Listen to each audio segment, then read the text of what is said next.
शांति।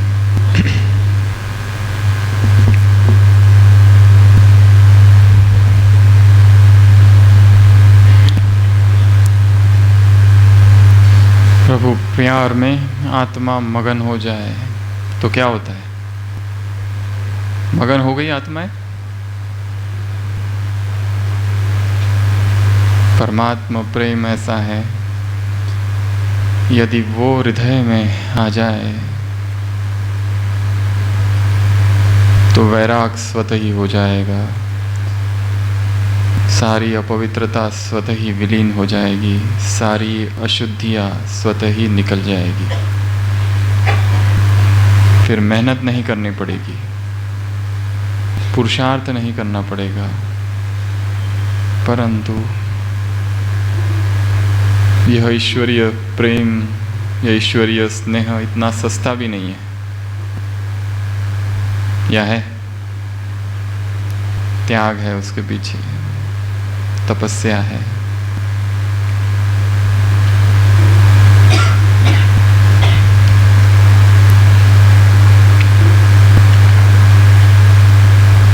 हमारे पास अभी और कुछ समय है। इस समय में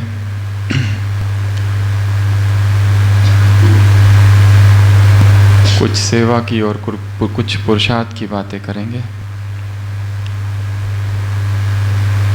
एक घटना हमको याद आ रही है, उन 3 श्रमिक जो कि काम कर रहे थे एक जगह। एक विदेशी आकर पहले श्रमिक से पूछता है कि तुम क्या कर रहे हो। लेबर से पूछता है, उस काम करने वाले व्यक्ति से पूछता है, तुम क्या कर रहे हो? तो वो व्यक्ति कहता है कि मैं पत्थर तोड़ रहा हूँ, हार्ड स्टोन्स, बहुत कठोर पत्थर।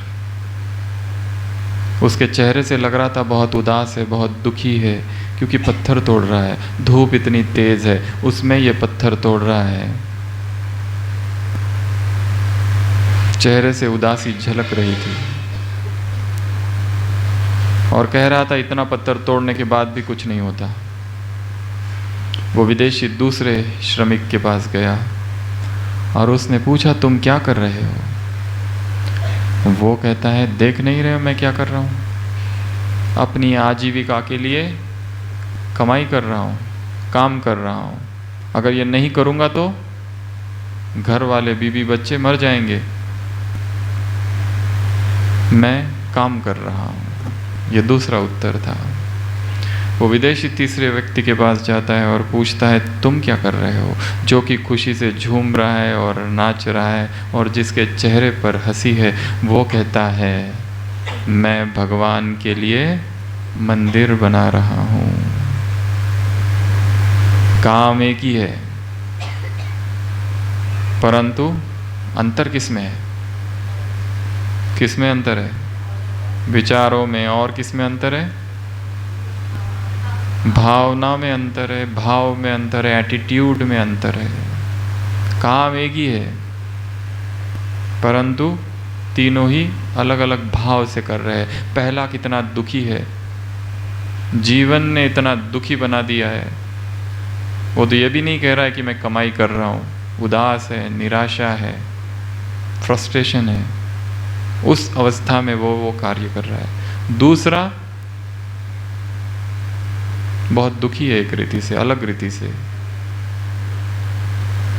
उसे कमाई करनी है, परंतु इच्छाएं बहुत है कि धन मिल जाए, कुछ और मिल जाए, और कमाई न करूं तो सब भूखे प्यासे मरेंगे। तीसरा भी वही कार्य कर रहा है, परंतु उसके मन में क्या है? उसके मन में ये नहीं है कि पत्थर बहुत कठोर है या नरम है, सख्त है, क्या है। उसके मन में ये भी नहीं है कि मैं कमाई कर रहा हूँ, आजीविका के लिए ये कार्य कर रहा हूँ। उसके मन में है, मैं प्रभु का घर बना रहा हूँ। जो भी सेवाएं हम करते हैं, स्वयं को देखना है, इन 3 में से मैं कौन हूँ। खाना बना रहे हैं, मैं कौन हूँ तीनों में से? झाड़ू लगा रहे हैं, इन तीन में से मैं कौन हूँ। कोर्स करा रहे हैं, इन तीन में से मैं कौन हूँ। कोर्स करा रहे हैं, क्यों करा रहे हैं? कराना पड़ता है, यहाँ रहना है तो कराना पड़ेगा। क्यों प्रदर्शनी समझा रहे हैं? क्योंकि कहा गया है समझाओ, इसके लिए समझा रहे हैं। काम बहुत कठिन है। भाव क्या है, भावना क्या है, किस भावना से हम वो कर रहे हैं। हर कर्म ऐसा हो कि जैसे वो परमात्मा कार्य है, प्रभु का घर है, ये प्रभु परिवार है। इस घर का जो भी कार्य है, क्या समझना है उसे? अपना कार्य समझना है। ये साधारण घर नहीं है, इसे साधारण समझने की गलती नहीं करना। ये कोई मनुष्य नहीं चला रहा है, इसे चलाने वाला कौन है? स्वयं भगवान। इस घर का जो भी कार्य है, इस घर से जो भी सेवा कार्य दिया जाए, उसे क्या समझना है? प्रभु का कार्य समझना है। हमारी अवस्था उसी तीसरे श्रमिक जैसी हो कि जो झूम रहा है, नाच रहा है, गा रहा है, खुशी ही खुशी है, दुख का नाम नहीं।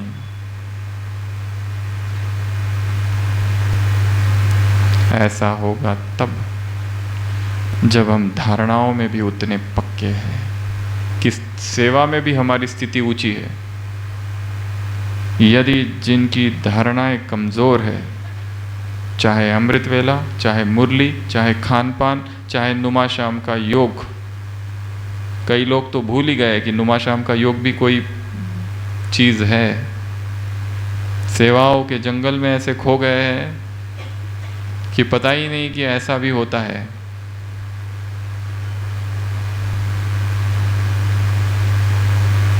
शाम का योग और इस यज्ञ की जो भी नियम और मर्यादाएं हैं, उनका बार बार रिवीजन करते रहना। मर्यादाएं क्या है, नियम क्या है, धारणाएं कौन कौन सी है, चाहे नए या पुराने कोई भी हो, सभी के लिए है वो। क्योंकि यदि हम कहते हैं कि हमारा भगवान से प्यार है, केवल कहने से नहीं होगा, दिखाना पड़ेगा। और सबसे पहले सबूत है कि भगवान से यदि प्यार है तो उसकी मुरली से भी प्यार होना चाहिए। क्या उतना प्यार है? सुबह जो 4 बातें सुनाई चिंतन की, क्यों करना है, कब करना है, कहाँ करना है और कैसे करना है, 4 चीज़ें हैं, आज से ही वो आरंभ करनी है। अगर कोई कहे मेरा भगवान से बहुत प्यार है पर मुरली पर चिंतन मनन अध्ययन पठन पाठन नहीं करते हैं, अध्ययन में रुचि नहीं है। अगर हम आपकी दिनचर्या देखें, हमारा जो दिनचर्या लिखी है ब्राह्मण जीवन की, छोटी छोटी डायरियों के पीछे लिखी रहती है, 4 बजे उठना, इतने से इतने बजे ये, उसमें एक शब्द आता है स्वाध्याय। पढ़ा है सबने? है डायरी में? देख लो अभी जिसके पास डायरी है, एक शब्द है उसमें स्वाध्याय। स्वाध्याय अर्थात सेल्फ स्टडी। एक है यहाँ पर स्टडी करना, सुनना, लिखना, एक होता है स्वाध्याय, संस्कृत शब्द है स्वाध्याय, अध्ययन करना। जब तक अध्ययन नहीं करेंगे आत्मा शक्तिशाली नहीं बनेगी। परमात्मा प्रेम जो है उसका पोषण अगर करना है वो पढ़ाई से होगा, नहीं तो ये परमात्मा प्रेम की जो ज्योति जगी है वो बुझ जाती है। आंधी और तूफान बहुत ज़्यादा है, केवल संसार में ही नहीं, यहाँ पर भी, केवल लौकिक में नहीं अलौकिक में भी। वास्तव में ये अलौकिक परिवार भी एग्जामिनेशन हॉल है, एक एक आत्मा पेपर है, एक एक आत्मा पेपर। कब कौन सा रूप धारण करके हमारे सामने आ जाए पता नहीं, कभी ईर्ष्या, कभी द्वेष, कभी क्रोध, कभी काम, कभी लोभ, कभी अहंकार, कोई भी रूप, कोई भी आत्मा कभी भी किसी वक्त धारण कर लेती है। ये भी एक एग्जामिनेशन हॉल है। तो परमात्मा के प्रेम को यदि बढ़ाना है तो उसकी मुरली का अध्ययन, उसके परिवार से प्यार, मधुबन से प्यार और यज्ञ से प्यार, 4 चीज़ें आती है। बाबा से प्यार अर्थात मुरली से, बाबा से प्यार अर्थात मधुबन से प्यार। कई ऐसे सारे भाई बहने हैं जो कई सालों तक मधुबन जाते ही नहीं हैं। यहाँ ऐसे जो पिछले 5 साल में एक बार भी मधुबन नहीं गए होंगे। चलो हाथ उठाने की जरूरत नहीं, पर होंगे। बाबा से प्यार अर्थात बाबा के मधुबन से प्यार, मधुबन से प्यार अर्थात मधुबन निवासियों से भी प्यार, तो मधुबन की उस पावन भूमि से भी प्यार। वहां जाकर मधुबन के प्रति या मधुबन निवासियों के प्रति हम अपनी भावनाओं को कभी भी कम मत होने देना। दोष हो सकते हैं, व्यक्ति में दोष हो सकते हैं, सिद्धांत प्रिंसिपल्स में नहीं, स्थान में नहीं।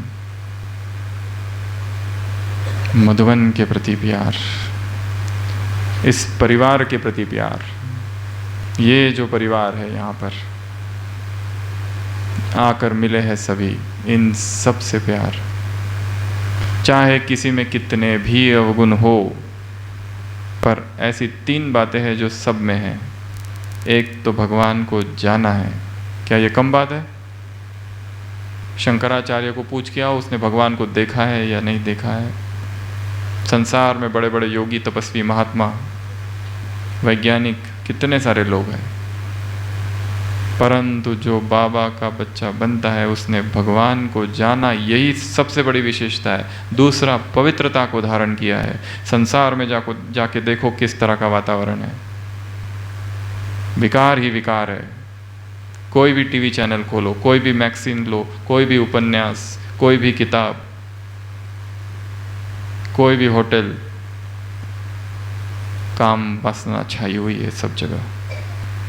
हवाओं में विकार है चारों ओर। इस वातावरण में, इस मलिन वातावरण में अगर कोई आत्मा भगवान को जान ले, अगर कोई आत्मा पवित्रता की प्रतिज्ञा कर ले, हो सकता है उसमें बाकी अवगुण बहुत है, हो सकता है उसका जिद्दी स्वभाव है, हो सकता है क्रोध बहुत करता है, सब कुछ है, पर फिर भी उसने भगवान को जाना, पवित्र जीवन जी रहा है।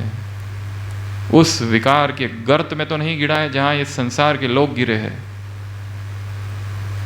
उस वासनाओं की चक्की में जो पिस रहे हैं संसार के लोग, उससे तो बाहर है।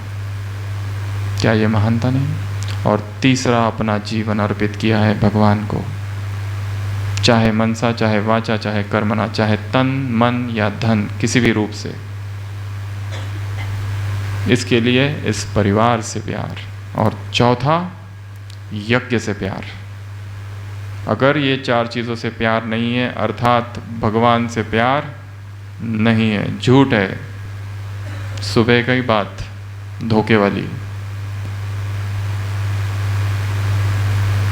यज्ञ से प्यार अर्थात, एक तो कहा परिवार, अब बात कर रहे यज्ञ। इस यज्ञ से प्यार अर्थात यज्ञ के, यज्ञ की हर वस्तु से प्यार। कितनी अच्छी पॉइंट है। कोई भी चीज़ वेस्ट ना हो जाए। कल की मुरली, बाबा हमेशा 4 चीज़ें कहते हैं कि सफलता तो हो, पर ये 4 चीज़ें कम से कम हो। मेहनत कम, खर्च कम, समय कम, और कल की मुरली में एक एडिशन था, शक्तियाँ भी कम और सफलता ज़्यादा। इसके लिए बाप दादा सौगात देते, फिर वो दूसरी बात थी उमंग उत्साह की। तो हर वस्तु, चाहे इलेक्ट्रिसिटी, चाहे पानी, चाहे कोई भी चीज़, यहाँ की कोई भी चीज़ वेस्ट नहीं होनी चाहिए, और उसके निमित्त हम न बने कोई भी चीज़ वेस्ट होने की। हर वस्तु से प्यार अर्थात यज्ञ से प्यार, और यज्ञ से प्यार अर्थात बाबा से प्यार का ही तो चल रहा है। बाबा से प्यार अर्थात यज्ञ से प्यार। अब यज्ञ से प्यार अर्थात क्या? सेवा से प्यार। यज्ञ से प्यार अर्थात यज्ञ सेवा से प्यार। चलो ये भी है। और वो परिवार में आ गया, यज्ञ निवासी परिवार में आ गया। और भोजन से प्यार पर थोड़ा कम ही रखना, बहुत ज़्यादा नहीं बढ़ाना इस प्यार को। चलो वो भी है, मतलब भोजन को भी वेस्ट नहीं करना, जितना चाहिए उतना ही थाली में लेना है। ऐसा नहीं कि बहुत नई चीज़ अगर कोई बनी है, हमने कभी खाई नहीं है, पर डर के मारे कि कहीं ख़त्म ना हो जाए, बहुत डाल दिया और खाने के बाद पता चला ये तो ठीक नहीं लग रही है, और फिर फेंक दिया। ये यज्ञ से प्यार हुआ। यहाँ का एक एक दाना क्या है? मुहर के समान है। 87 की एक मुरली है, ब्रह्मा भोजन का महत्व जिसमें बाबा ने बताया अक्टूबर मास। यहाँ का एक एक दाना मोहर के जैसा है। भोजन को वेस्ट नहीं करना, लाइट को वेस्ट नहीं करना, फैन को ऐसे ही चालू नहीं रखना। कम से कम समय में सेवा में सफलता कैसे हो, उसकी प्लानिंग। कम से कम खर्च में सेवा में सफलता हो कैसे। ऐसी सेवा का क्या अर्थ कि जो लाखों खर्च कर दिए, टकराव भी हुआ आपस में बहुतों का, और बाद में कोई एक निकला, वो भी 6 मास के बाद छूमंतर। बहुत सेवाओं के पीछे सेवा तो करनी है, परंतु स्थिति के ऊपर भी ध्यान रखना है। सेवा तो ब्राह्मण जीवन का श्रृंगार है, परंतु उसका आधार भी तो कुछ है। एक अव्यक्त वाणी है जिसमें बाबा ने कहा है, कितनी भी सेवा करो, कितने भी भाग दौड़ करो, परंतु यदि निमित्त भाव, निर्माण चित्त और निर्मल वाणी नहीं है तो केवल 5% जमा होगा। अव्यक्त महावाक्य है बाबा के। ये 3 चीज़ें यदि सेवाओं में नहीं है, ओनली 5%। हम सोच रहे हैं हमारा बहुत जमा है। एक दूसरी अव्यक्त मुरली है जिसमें बाबा ने कहा है, तुम सोचते हो कि तुम्हारा जितना जमा है उतना बाप के खाते में जमा नहीं है, क्योंकि तुम यही देख रहे हो कि हमने ये सेवाएं की। तुम ये नहीं देख रहे हो कि तुमने ये भी कहा कि ये मैंने किया। वो मैं भी तो वहां आ गया था। सेवाएं किसकी है? उसकी। और हम क्या कह रहे हैं? दिल्ली में मंदिर है एक, बिरला मंदिर। हंसी में कहते हैं बिरला ने जब शरीर छोड़ा तो भगवान के पास पहुंचा। भगवान ने कहा, क्या किया तुमने? उसने कहा, देखो मंदिर बनाया। भगवान ने पूछा, किसका मंदिर बनाया? उसने कहा, लक्ष्मी नारायण का मंदिर। भगवान ने पूछा, नाम किसका दिया? बिरला मंदिर। बिरला मंदिर। पुण्य तो यहीं पूरे हो गए। जो भी आके क्या देखता है? बिरला मंदिर, बिरला मंदिर, बिरला मंदिर। सेवाएं ऐसी करना, उसमें निमित्त भाव हो, वो करा रहा है। हम कौन है कुछ करने वाले? अगर वो चाहे तो हम कुछ भी नहीं है। जगदीश भाई कहते थे, ये उसकी ही दया, कृपा और आशीर्वाद है। शिव बाबा आपको साष्टांग दंडवत। अगर आप ना होते, आप नहीं होते, तो मैं ये सब क्या सेवा कर पाता? कुछ भी हमने कुछ किया ही नहीं है। कृष्ण के जाने के बाद पांडवों का क्या हाल हुआ दिखाया है ना। अर्जुन इतना शक्तिशाली धुरंधर, वो भीलों के हाथ से पराजित हुआ। युधिष्ठिर जिसका इतना सत्य का बल था, वो क्षीण होने लगा। कितनी उसकी निशानियां दिखाई। तब उन्हें पता चला कि ये जो हम जीते, हम खुद नहीं जीते। ये जो अहंकार था अर्जुन का और इस सब का, वो था हमारे पास, तब हम जीत पाए। वो अगर हट जाए, आज हम सब यहाँ जो बैठे हैं और बाबा की भट्टी, ये जो योग भट्टी चल रही है और आप जो ये सुन भी रहे हैं, ये भी क्यों? क्या ये उसकी ही कृपा दया अनुकंपा नहीं है? अगर उसकी दया ना हो तो हम यहाँ पहुँचते? कई सारे कारण आ जाते। है शब्द भक्ति का, परंतु वास्तव में वही सब कुछ कर रहा है। दादी को कभी हमने, प्रकाशमणि दादी को कभी कहते हुए नहीं देखा कि मैंने ये किया। 3rd में बात करती थी दादी। दादी को संकल्प है। एक संदेश है जिसमें गुलजार दादी के द्वारा वो संदेश बाबा का आया है, जिसमें बाबा ने सूक्ष्म वतन में गुलजार दादी को और प्रकाशमणि दादी को इमर्ज किया। और बाबा प्रकाशमणि दादी से कह रहे संदेश में, वतन में गुलजार दादी के द्वारा, गुलजार दादी का सुनाया हुआ संदेश है। बाबा दादी से कह रहे कि दादी आपने इतनी सेवाएं की। दादी ने एक ही शब्द कहा, बाबा मैं नहीं, आप। हमने कुछ भी नहीं किया, आपने किया।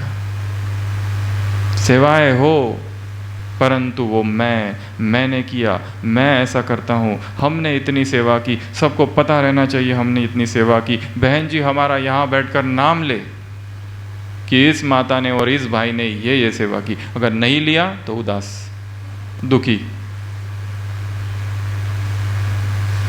क्या हम जो सेवा कर रहे हैं वो जमा नहीं हो रही अपने आप?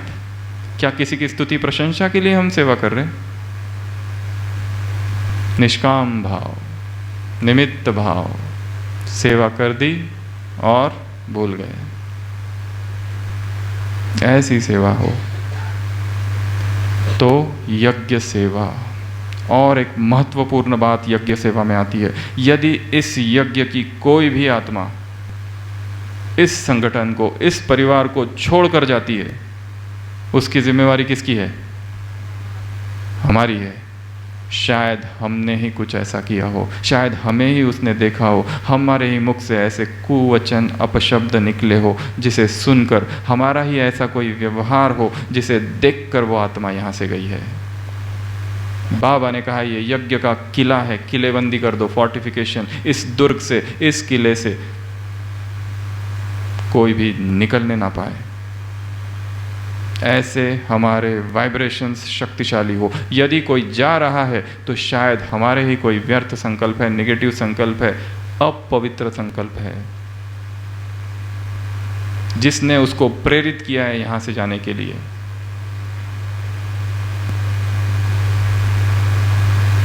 और जो गए हैं उनके प्रति भी हमारा कर्तव्य है उन तक पहुंचना और उनको वापस इस यज्ञ में ले आना। जो यहाँ से गए हैं उनको रोज अमृत वेला इमर्ज करना और फिर से आह्वान करना, आ जाओ।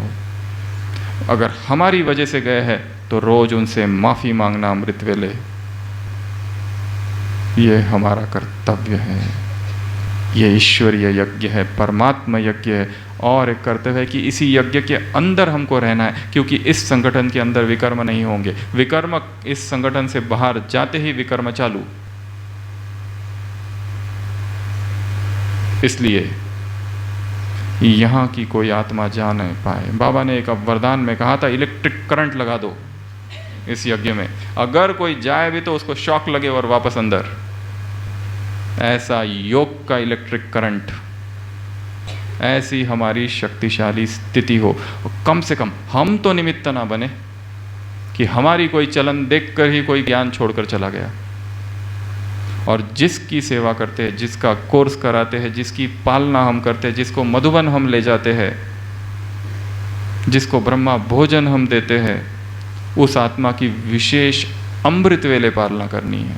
स्थूल तो है ही, परंतु अमृत वेले उन आत्माओं को इमर्ज करके उनमें परमात्मा प्रेम की शक्ति भरनी है, उनको ईश्वरीय शक्ति से संपन्न करना है, ताकि और वो मजबूत हो। ये कार्य हमारा कार्य है। इतना शायद हमारा योग बल कम है, इसके लिए वो आत्मा गई है। शायद हमारा चिंतन इतना श्रेष्ठ नहीं है, क्योंकि वाइब्रेशंस फैलते हैं। हम यदि यज्ञ के प्रति, इस यज्ञ के प्रति, इस सेवा केंद्र के प्रति, इस सेंटर के प्रति निगेटिव भाव रखें अपने प्रति, इनके प्रति, तो ये वाइब्रेशंस उस तक नहीं पहुंचेंगे। वो तो अभी भी आया है, कमज़ोर है। हम तो पक्के हैं, परंतु वो तो कमज़ोर है। वो तो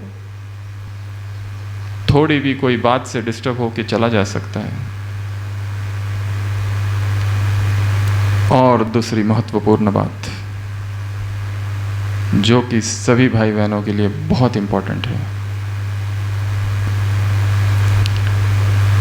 इस परमात्मा घर में भगवान ने जिन्हें निमित्त बनाया है वो सभी आत्माएं जो यहाँ रहती है, ये वही देवियाँ है, ये भूलना मत, जिनकी मंदिरों में पूजा हो रही है। सभी भाइयों के लिए किसी भी बहन के प्रति अपनी दृष्टि वैसी ही रखना जैसी मंदिरों के देवियों के प्रति होती है। सोचो, यदि कोई पुरुष मंदिर में जा रहा है किसी देवी के और उसके मन में विकार की भावना उत्पन्न हो जाए तो क्या हो जाए? उसे स्वयं ही आत्मग्लानि होगी। और वो बात यदि वहाँ के पुजारी और लोगों को पता चल जाए तो क्या करेंगे वो लोग? निकाल देंगे ना मंदिर से। तो सभी भाइयों के लिए ये मत समझना इन्हें कम समझ है, ये गलती मत करना कि इनसे हम ज़्यादा जानते हैं। अपने जीवन और अपने यौवन को यज्ञ की वेदी पर समर्पित करने वाली अर्पिता, समर्पिता और निवेदिताएं साधारण नहीं है। हो सकता है तुम्हारा ज्ञान उससे ज़्यादा हो सकता है तुम्हारा शिक्षण उससे ज़्यादा हो सकता है समझ तुम्हारी ज़्यादा हो, परंतु सभी माताएं और सभी कन्याएं और सभी कुमारियां हो सकता है ज़्यादा पढ़ी लिखी है, परंतु जो यहाँ है उनको स्वयं भगवान ने चुना है। इसलिए उनके प्रति कोई व्यर्थ संकल्प, कोई निगेटिव संकल्प, कोई निगेटिव वातावरण बनाने की भूल मत करना। इसकी सज़ा बहुत कड़ी है। उनके साथ कभी कंपैरिजन हो ही नहीं सकता। जो संपूर्ण पवित्र है और अनटच्ड है, वासनाओं की टेस्ट लेकर जो बाहर आए हैं और फिर भगवान को पाया है, उनका कंपैरिजन नहीं हो सकता। इसलिए केवल आदर का नहीं, श्रद्धा और वह पूजनीय भाव ही हमेशा रखना। हो सकता है वो कुछ गलत कह रहे हो, या उनकी समझ कम है, या उनकी मैच्योरिटी कम है, फिर भी भगवान ने निमित्त बनाया है, इस बात को नहीं भूलना। तो बाबा से प्यार अर्थात सबसे पहला मुरली से प्यार, दूसरा मधुबन से प्यार, तीसरा परिवार से प्यार, चौथा यज्ञ से प्यार।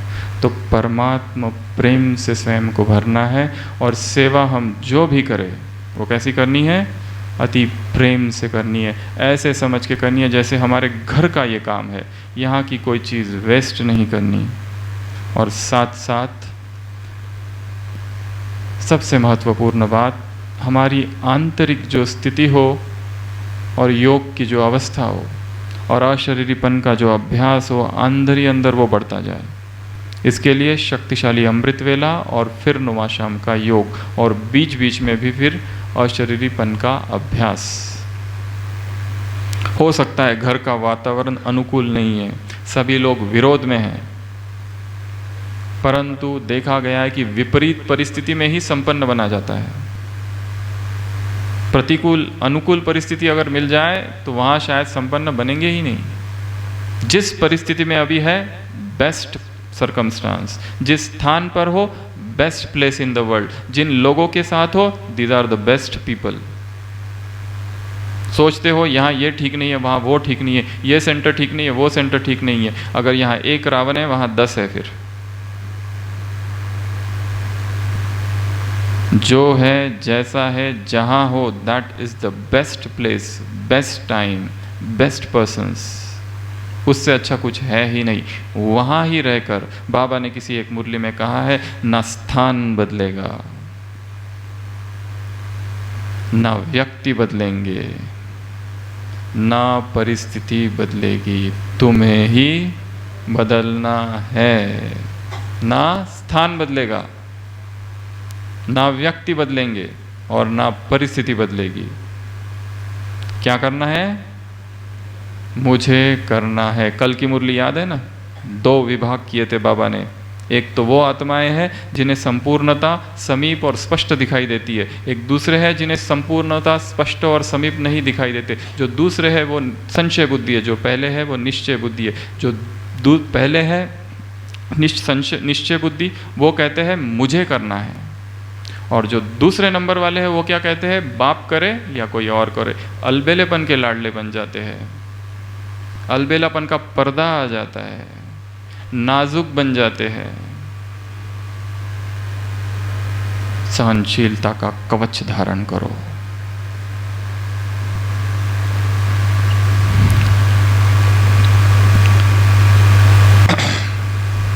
इसके लिए कुछ बातें जो टोटल हमें याद रखनी है। सबसे पहला, शक्तिशाली अमृत वेला। जो नहीं करते हैं वो कल से चालू करें, और जो कम शक्तिशाली जिनका होता है वो कल से अधिक शक्तिशाली हो। जिनका पहले ही शक्तिशाली हो वो उसकी अवधि को बढ़ाए। अब टाइम पीरियड, जो कभी 3 बजे उठते, कभी 3:15, कभी 3:30, टाइम निश्चित नहीं है परंतु उठते ज़रूर है, उनको अपना टाइम फिक्स करना है। टाइम फिक्स करना है। 3:30 तो 3:30 ही आदत बनानी है। आदत स्वतः ही काम करती है, फिर हमें कुछ नहीं करना होता। एक बार बन गई तो काम करेगी। 1 सेकंड, मुरली की 4 बातें चिंतन की जो सुबह सुनाई। उसके बाद कर्मयोग। कर्मयोग भी कैसे? झूमते हुए और नाचते हुए और गाते हुए और क्या सोचते हुए, मैं क्या बना रहा हूँ? भगवान का घर बना रहा हूँ। ये परमात्मा कार्य है। हाँ, यदि कोई लौकिक कार्य भी कर रहे हो, लौकिक पढ़ाई भी कर रहे हो, ऑफिस में जॉब भी कर रहे हो, सोचो ये भी परमात्मा कार्य है। जो लोग आसपास हैं ऑफिस में और सब विरोधी है, पर यही सोचो कि ये भी बाबा के ही बच्चे हैं। ये नहीं सोचना कि ये नॉन बीके, ये शब्द हमें बहुत खराब लगता है, कहना भी खराब लगता है। नॉन बीके कहते हैं काफ़ी ना, क्या बीके? बाबा ने एक मुरली में कहा है, मैं केवल तुम्हारा बाप नहीं हूँ, मैं सारे विश्व का बाप हूँ। यह गलती में मत रहना कि मैं केवल तुम्हारा बाप हूँ, सारे विश्व का बाप हूँ। सबको यही समझो कि ये बाबा का बच्चा है। क्या समझना है? चाहे ज्ञान में है या नहीं है, यही समझो कि ये ही बाबा के बच्चे ही है। ये विजन है एक, और वो हो जाएगा। सोचो, एक पति है जो अपनी युगल को 20 साल तक तंग करता है, परेशान करता है, मारता है, पीटता है, क्योंकि वो ओम शांति में जाती है। ठीक है, 20 साल, एक दिन भी नहीं छोड़ा। इतना विरोध किया, इतना विरोध किया, इतना विरोध किया उसने, पर उसने उसके प्रति शुभ भावनाएं रखी, अच्छी भावनाएं रखी। एक दिन ये पति ज्ञान में आ जाता है, ठीक है, और ज्ञान में आके ज्ञान में चल पड़ता है। तो अब बताओ, जब वो विरोध कर रहा था तब भी तो वो देवकुल की ही आत्मा थी कि नहीं थी? थी कि नहीं थी? तब भी देवकुल की ही आत्मा थी। चाहे कितना भी विरोध करे, अपमान करे, निंदा करे, ग्लानि करे, तोड़फोड़ करे, जो करना है करे, सब कुछ करेंगी।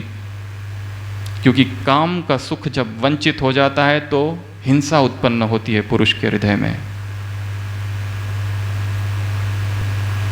और किसी चीज से हिंसा उत्पन्न नहीं होगी। अगर उसकी पत्नी को किसी ने कुछ कहा तो लड़ने झगड़ने को तैयार है वो व्यक्ति, बाकी एकदम शांत है। कभी किसी के साथ झगड़ा करते हुए किसी ने देखा नहीं होगा जीवन भर, बचपन से। पर जब शादी होती है और पत्नी को किसी ने कुछ थोड़ा कहा तो झगड़ा हो सकता है। बाकी सारे मित्र भूल जाते हैं वो आने के बाद। सेम ऐसा ही स्त्री का भी, उसका मोह होता है पति में। अब तक कितने लोग आके गए कॉलेज के, परंतु उसकी सहेलियां वो सब गुम। विकार के जो बंधन है बहुत कड़े हैं, उससे आसक्ति, मोह सब उत्पन्न होता है। उसकी स्मृतियां इतनी जल्दी से भूलती नहीं है आत्मा को। इसके लिए कौन सी बात कर रहे थे हम? तो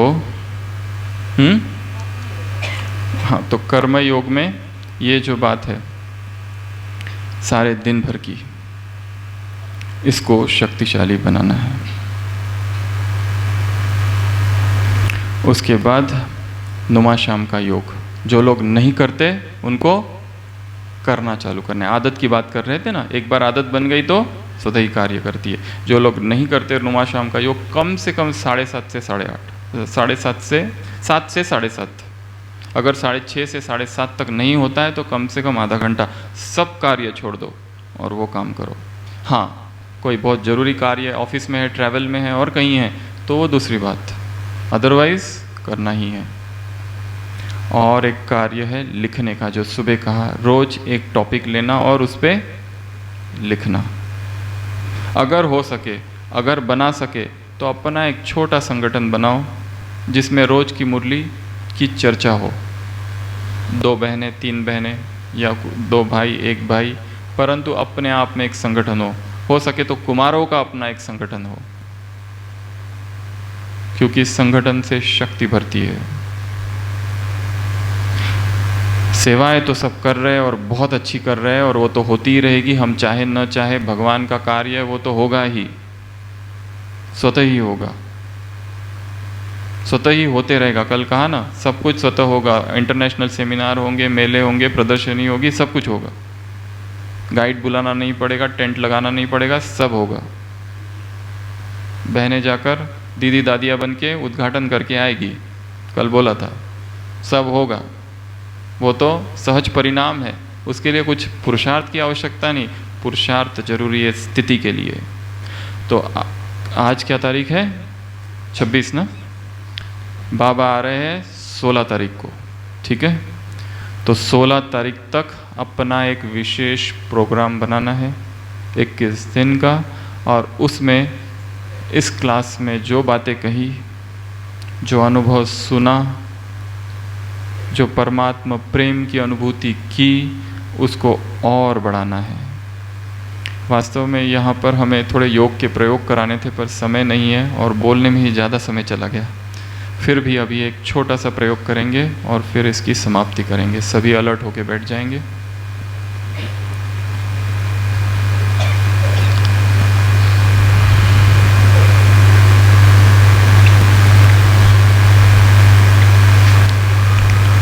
जो प्रयोग करना है वो क्या करना है पहले बता रहे हैं आपको। सूक्ष्म वतन में जाना, बाबा के सामने उन सभी आत्माओं को इमर्ज करो जिनको जन्म जन्म हमने दुख दिया है, जिनको हमने सताया है, जिनको हमने पीड़ा पहुंचाई है, अपशब्द बोले हैं, षड्यंत्र किए हैं, गिराया है। शायद हमारी वजह से उनकी मृत्यु भी हुई थी कभी किसी जन्म में। उन सभी आत्माओं को इमर्ज करना और क्या करना, क्या करना, उनसे माफ़ी मांगना। हे आत्माओं, मुझे माफ़ कर दो, मैं क्षमा प्रार्थी हूँ। और ये कार्य रोज करना है, क्योंकि ब्राह्मणों के हिसाब किताब ब्राह्मणों से अधिक है, ज़्यादा है। जो घर वाले आसपास जो है वो सब कहीं ना कहीं हमने उन्हें दुख दिया। ऐसे ही वो हमें दुख नहीं दे रहे।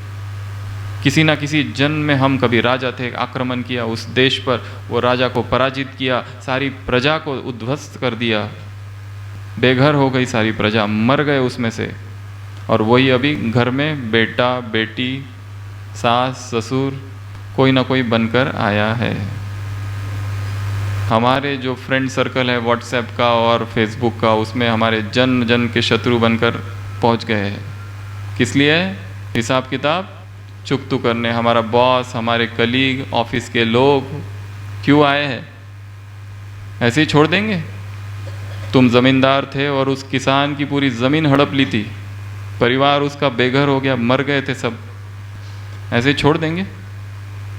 द्वापर युग से अब तक जिन जिन आत्माओं को हमने दुख दिया है, पीड़ा पहुंचाई है, उन सभी से क्या करना है? हे आत्माओं, मुझे क्षमा कर दो। ये एक। दूसरा करना है,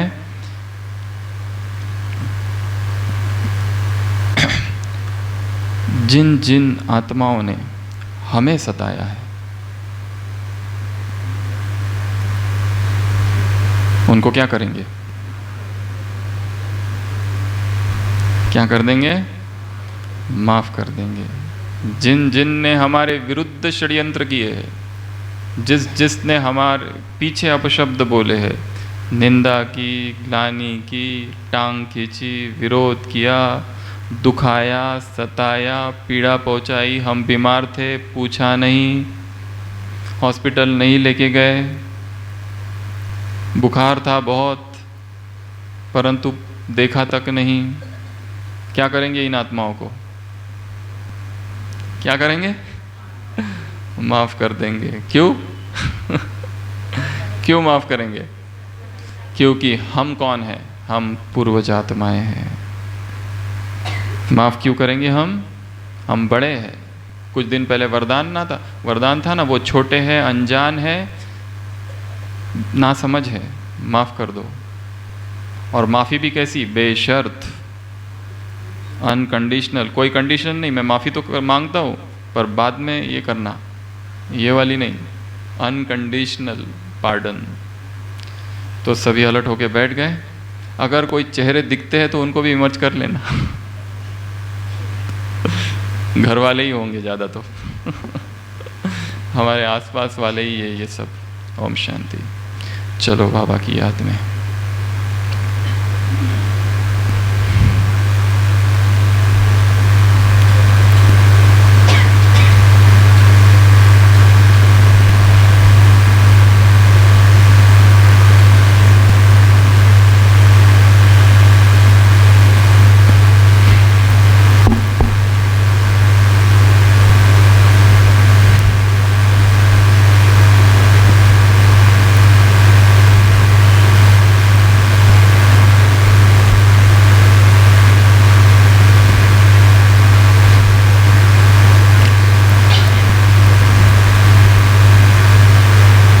भ्रुकुटी के भव्य भाल पर विराजमान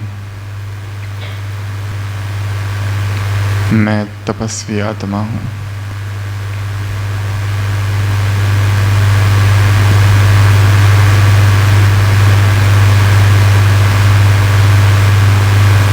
देह से अलग अपने फरिश्ते स्वरूप में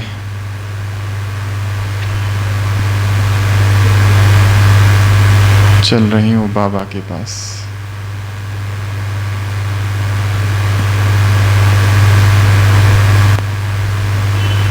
अव्यक्त बाप दादा मेरे सम्मुख है।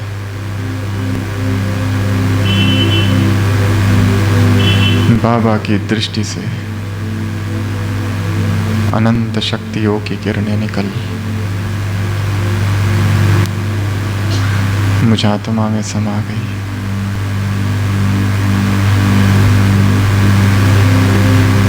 बाबा कह रहे बच्चे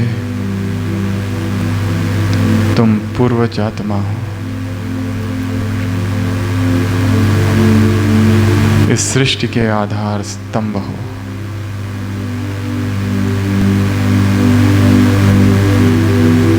संसार के लिए उद्धार मूर्त हो।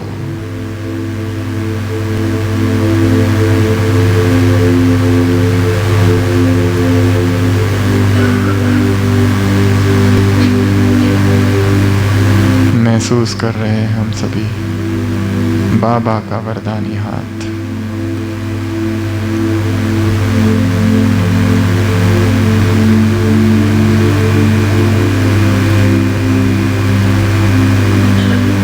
इस जगत की सारी आत्माएं हमारी ही वंशावली है।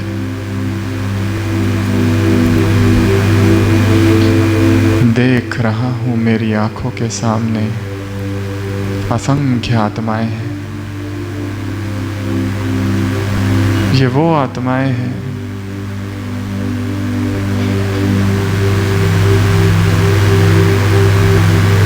जिनको मैंने बहुत सताया है। ये वो आत्माएं हैं जिन्हें मैंने कटु वचन बोले। ये वो आत्माएं हैं जिनके विरुद्ध मैंने जन्म जन्म न मालूम कितने षड्यंत्र रचे। ये वो आत्माएं हैं जो मेरे दुर्व्यवहार से पीड़ित हैं।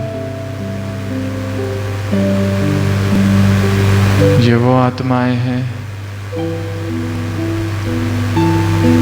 जिनकी मैंने मदद नहीं की।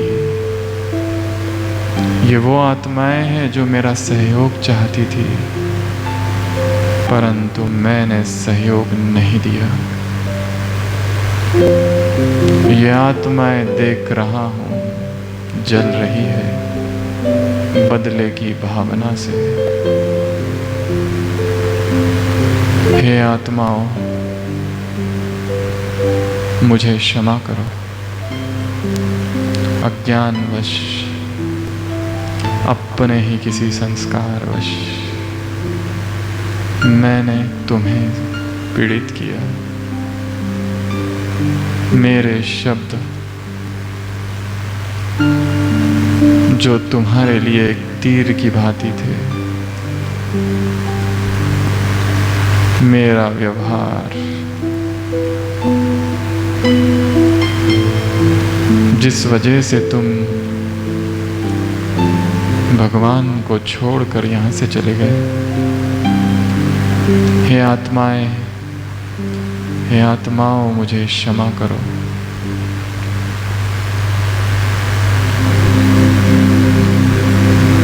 मुझे माफ करो। मैं क्षमा प्रार्थी हूँ। देख रहा हूँ कि धीरे धीरे वो सभी आत्माएं खुश हो रही है। मेरे प्रति अब उनकी भावनाएं बदल रही है। उनका चित्त मेरे लिए प्रेम से आपूरित हो रहा है और उनके दिल से मेरे लिए दुआएं निकल रही है। महसूस कर रहा हूँ जैसे एक बोझ जो मेरे सिर पर था अब उठ गया।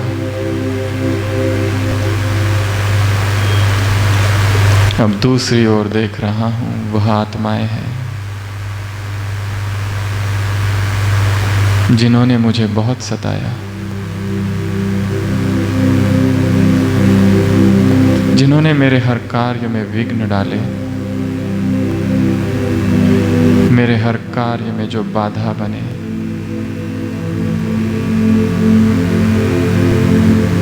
उनको देखते ही मन में हलचल हो रही है। ये वो सब लोग हैं जिन्होंने मुझे कभी सहयोग नहीं दिया। मैं बीमार था पर पूछा नहीं, मैं गिर गया था पर उठाया नहीं, मैं रो रहा था पर मेरे आंसू नहीं पहुंचे। मुझे तंग किया, मुझे बहुत सताया, मेरा जीवन दुश्वार कर दिया। मनसा वाचा कर्मना हर तरह से मुझे तकलीफ दी।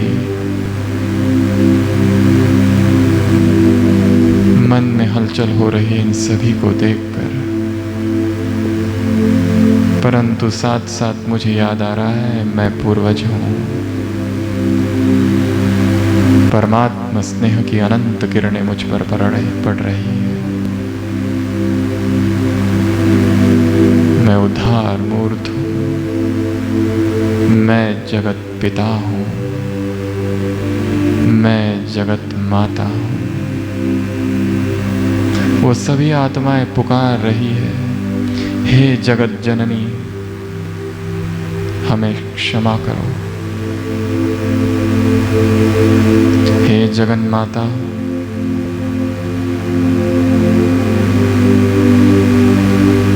हे पूर्वज आत्माओं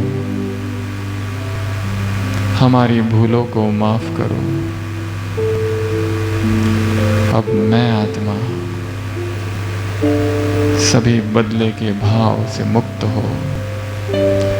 मेरे हृदय में एक अलौकिक स्नेह उत्पन्न हुआ है और मैं इन सभी को बेशर्त क्षमा करती हूँ।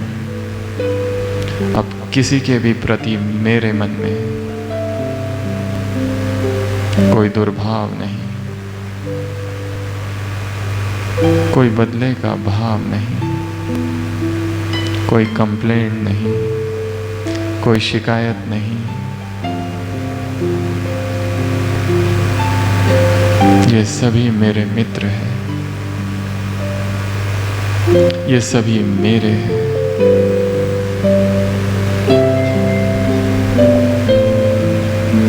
वसुधैव कुटुंबकम का भाव मेरे अंदर जागृत हो रहा है और देख रहा हूँ कि वो आत्माएं बहुत खुश हो गई है और अपनी दुआएं, अपनी दुआओं की झोली मुझ पर डाल रही है। मैं धन्य हुआ, मैं तृप्त हुआ। अब तीसरी ओर देख रही हूँ वह आत्माएं हैं जिन्होंने मुझे बहुत सहयोग दिया, जिन्होंने भक्ति काल में भी मुझे सहयोग दिया। और इस ब्राह्मण जीवन में मैं देख रहा हूँ वो सभी आत्माओं को जिन्होंने मुझे ईश्वरीय ज्ञान दिया। देख रहा हूँ उस आत्मा को और उन आत्माओं को जो मुझे मधुबन ले गई। देख रहा हूँ उन आत्माओं को जिन्होंने मुझे भगवान से मिलाया। मेरे सामने वो आत्माएं हैं जो मेरी मददगार बनी। मैं भूखा था और उन्होंने रोटी दी, मैं प्यासा था और उन्होंने अमृत पिलाया। मेरी मदद की, मैं गिरा था और उन्होंने उठाया। देख रहा हूँ और अपने ही लौकिक माँ बाप को जिन्होंने मुझे जन्म दिया। देख रहा हूँ उन सभी आत्माओं को जिन्होंने मेरी कभी ना कभी कहीं ना कहीं मदद की और अब उन सब के प्रति मेरे मन में धन्यवाद का भाव उठ रहा है। हे आत्माओं, आपका बहुत बहुत बहुत हार्दिक दिल से, तहे दिल से शुक्रिया, धन्यवाद, थैंक यू। मैं फरिश्ता एक ऐसी निर्बोझ अवस्था को प्राप्त हुई हूँ, एक ऐसी डबल लाइट स्थिति को, एक ऐसी निर्भर अवस्था को। मेरे सारे कर्म बंधन छूट गए। ऐसी अवस्था में मैं फरिश्ता पुनः बाबा से दृष्टि लेते हुए धीरे धीरे इस धरती लोक की ओर और फिर इस स्थूल देह में प्रवेश कर रही हूँ। आह, कैसा अद्भुत आनंद है। मेरा सारा बोझ मिट गया और मैं कितनी हल्की हो गई हूँ।